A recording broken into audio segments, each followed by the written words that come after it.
शांति। आज 11 मार्च 2026 की मूल्य का विश्लेषण और सचिंतन बिंदु।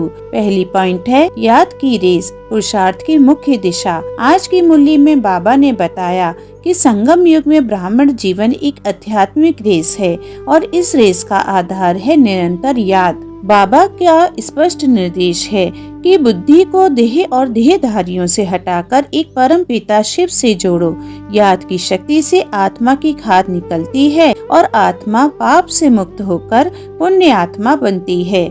जो आत्मा जितनी गहराई और स्थिर याद में रहती है वही स्वर्ग की बादशाही का ऊंचा पद प्राप्त करती है। दूसरी पॉइंट है भूल को छिपाना नहीं, बताना ही उन्नति का आधार है। बाबा समझाते हैं कि यदि ब्राह्मण जीवन में कोई भूल हो जाए तो उसे छिपाना नहीं चाहिए। सच्चे दिल से बाबा को बताने से आत्मा हल्की हो जाती है और सही श्रीमत मिलती है। लेकिन जो आत्मा भूल को छिपाती है उसका पाप बढ़ता जाता है और अंत में वही गिरावट का कारण बनता है। इसलिए सच्चाई से अपनी स्थिति बताना आत्मिक उन्नति का महत्वपूर्ण साधन है। तीसरी पॉइंट है अतीन्द्रिय सुख की अवस्था। जब आत्मा देह अभिमान से मुक्त होकर निरंतर बाबा की याद में रहती है तब अतीन्द्रिय सुख का अनुभव होता है। यही वह स्थिति है जिसके लिए कहा गया है अतीन्द्रिय सुख गोप गोपियों से पूछो। कर्म करते हुए भी दिल बाबा के साथ जुड़ा रहे, अर्थात हाथ काम में और दिल यार में, यही उच्च अवस्था है। चौथी पॉइंट है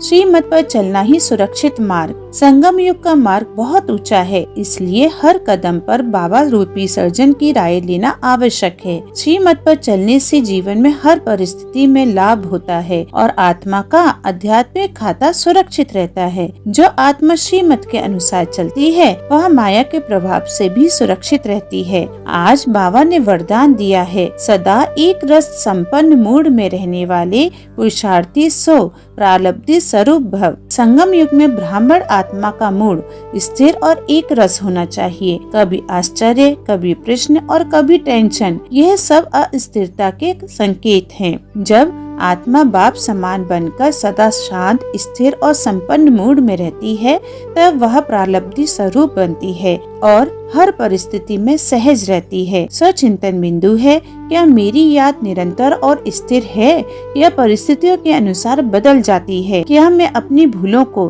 तुरंत स्वीकार करके श्रीमत लेकर सुधारने का पुरुषार्थ करता हूँ? स्लोगन है बाप दादा के हाथ में बुद्धि रूपी हाथ हो तो परीक्षाओं रूपी सागर में हिलेंगे नहीं। अच्छा, ओम शांति।